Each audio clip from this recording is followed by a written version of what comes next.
Hi Raffy. everyone. What's going on, Hi. How's boss? it going? Hi. How you? I'm good. I hope you all are good too. Congratulations again on the show, and thank you so much for taking the time out to talk to me. I'm sure once the show premieres in a couple weeks, that fans will eat it up. So, congrats again. Yeah, Hopefully thank we you. hope. Likewise, thank you. My first question is for Amalia. Layla is a really interesting character, and Mhm. I feel like throughout the series she's really grappling with identity. There are parts of the show where she feels like she's not Asian enough. There's parts of the show where she feels she's not Jewish enough, and then Mhm. because of her crush on Geo, she also feels like she's like stepping back from her like feminist values. So I was wondering if you could talk about playing those nuances of that character, and it was like showcasing that like yeah, obviously a freshman in high school still trying to figure out who they are in the world. Yeah, I mean it was such a fun character to play. She's so she's so not the model minority, that so often when there are Asian characters in shows, they're often seen as the model minority. Um, so with Layla, the amazing thing is that it shows you how much of a process coming into your identity is. Mhm. It's not this thing that just happens to you. You don't wake up one morning and you say, I know exactly who I am. No one is going to like, no one tells you this is how you're seen in the world. This is who you're going to be in the world. And I'm still coming into my identity, as an 18-year-old. And oh my God, when I was 14, I was just as clueless as Layla. I come from a mixed background as well, and I'm lucky in that I feel very connected to both sides. That's just how I Mhm. was raised. But for Layla, she everything around her is crumbling apart, and she's trying to grasp onto something. So she tries to grasp onto her Chinese identity, and the rope slips through, and people say that she's not Chinese enough. She tries to grab onto her Jewish identity, and the rope slips through. Um, you know, it just show. I hope it shows people that it's a process. Coming into your Mhm. identity as a feminist is a process. Coming into your identity as a girl is a process. As a Jewish person, an Asian person, whatever your ethnicity is, it's a process. And Mhm. I think a lot of, she sees the people around her, and she thinks, oh, they know exactly who they are. I need to know exactly who I am, and you don't, and that's okay.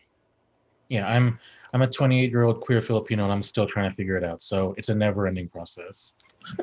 Yeah. Oh my God. Of course. My Thank you for that, Amir. Um, Hey. Next question is for you. So often, obviously, over the years past, LGBTQ representation in media has really shifted, and there's a lot more queer characters on TV than there were before. But I feel like a lot of those characters are still centered around white narratives. And what I like about Sid is that he's like a first generation Indian American who's trying to figure things out. So I was wondering if you could like talk about what it was like bringing that representation to the show, and like how you prepared for that, and like what was it like, just like I said, just being bringing South Asian representation, queer representation to mainstream TV. It's a good question. Well, there's a lot to that. To be honest, it's a good question because the role was so personal. Um, I wow, I really don't know where to start with that. Loaded questions. Yeah, to bring that to TV, I Yeah. feel like first and foremost, I feel like the writing brings that a lot, especially with that queer aspect. Because even when I entered the role, I remember like the first day of the read through, I was playing Sid sort of like one way, like very stoically, like he like didn't want to be there, and Katie was like, "Hey, just one note. When Sid's with the boys, he's with the boys." Um, and I was like, "No, he's like he doesn't want to be there, right? Like he's just kind of pretending." And she's like, "No, like he's with the boys simultaneously talking about all this thing with everything else going on." And my older brother is gay, and I have known that for a very long time. And like in my head, I was like, "I know everything about this." And then as soon as Katie kind of gave me that note, I was like, "Oh." No, I don't. So I think the writing brings that aspect of it with regards to being Indian. I'm not really first generation. My parents both came here when they were incredibly young. And it's very interesting. I've always kind of, to be honest, I've always kind of struggled with my cultured side. So this was actually a really big exploration of a character, but of also myself. But I feel an immense responsibility, and I hope that I've done right by it. Genuinely, I really do hope I have. But yeah. Love that. And Thank you. oddly, Dom is one of my favorite characters in the series, and I wish personally like all the good things happen to her.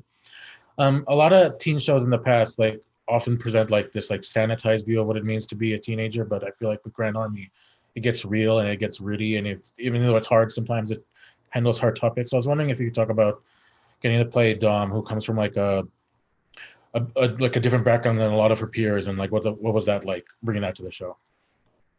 Um, yeah, well, it was it wasn't that hard at all because I grew up in Brooklyn and my mom is a home health aide, and a lot of my family members are home health aides.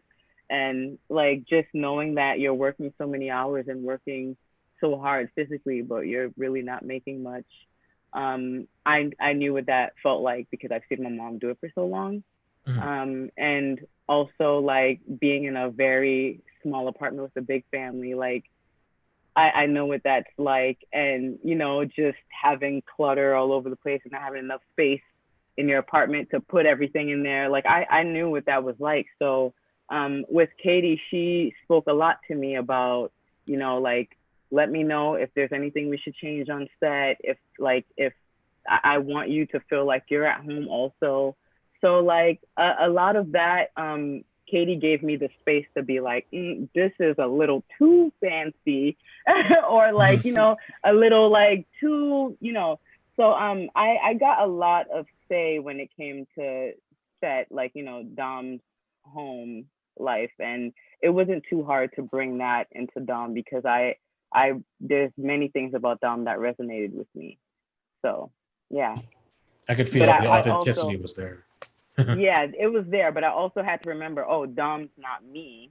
So I need to remember, I need to give Dom her own space to be, Dom, Mhm. if that makes sense. Yeah, perfect. Yeah. Thank you for that. And Odessa, Joey had a lot of intense moments in the series, and especially like her whole arc was like really intense. So I was Yeah. wondering like what you could talk about a little about like what you did to prepare for that, and like working with Katie and the crew, like how it was to film those like more emotional, intense moments that happened to Joey throughout the series. Um, well, when it came to filming it, I kind of just wanted to, get it done with as fast as we possibly could. Mhm. Obviously, it's not that simple, and there's a lot of stuff comes before you can even film it. There's rehearsal, and you got to rehearse it, and you got to choreograph it. Um, but I've never done any scenes like the scenes in this show before, so it's pretty interesting doing that. Now I'm like, maybe next time I'll be able to get into it a little bit easier because it's really weird going there in front of a lot of people on set and then knowing that a lot of people are later gonna watch it and form their own opinions on it. And yeah, it's a really weird, uncomfortable feeling. Yeah, it's good because it is important because it happens to a lot of people, so it's good to showcase Yeah. it. And my last question for Maliq. The timeliness of Jason and Owen's arc is really there. So I wonder if you talk about, especially like with what's going on in the country, and especially with the school to prison pipeline and how black men are punished harsher more than like their peers. So I was wondering if you could talk a little about that, and yeah, just bringing that to life, your character, that part of that character storyline to life for the show. Yeah, well, the school to prison pipeline has been something that's been very prevalent in like where I come from. I'm from Best Eye, and Mhm. where in that neighborhood, or it's not really like too many good schools, or like schools that give you accessibility to like good books, or like the most advanced technology like some other schools do. Like I had a metal detector in my school, you know what I mean? And it's like if you're going through something at home and then you got to get to your school and you got to go through a metal detector and you got to get patted down and scanned and all that. Like this is basically prison now. You know what I mean? Like you can't have a phone. They're like, yeah, be here by this time, move here. No, you can't stop in the hallways. I think like as soon as the bell go off, and then you getting like penalized for getting to class late. So it's all of that. And then in middle school, you got to wear a uniform.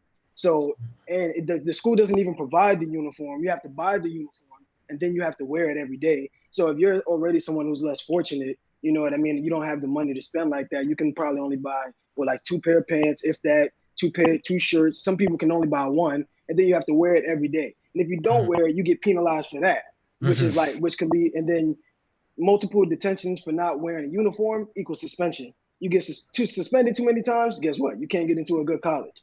You can't get into a good college, what you do, everything, you know what I mean? It's all connected. All of that is connected.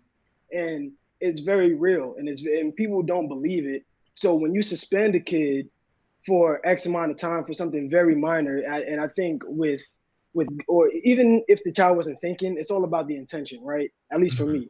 So if someone is not doing anything with malicious intent, you guide them on the right path. You don't just automatically like, okay, this is what you did. All right, boom. Now this is what we hitting you with. Knowing that can be something that's life altering, because what's going to happen? You get suspended to a suspension site school, which is nothing but other kids who've been suspended for things. So you got a bunch of angry kids all in the same place. What do you expect to happen? Now you have things that are probably going home. Now you can't go home and get any solitude. Now you come to school, you deal with all of this. So what's going to happen after that? You don't want to go to school anymore. You turn to the streets. You get wrapped into things of that nature. Then where do you go?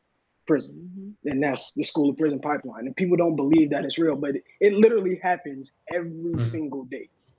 That was a really good explanation for it. Yeah. Go off. I like Go that the off. show. Yeah.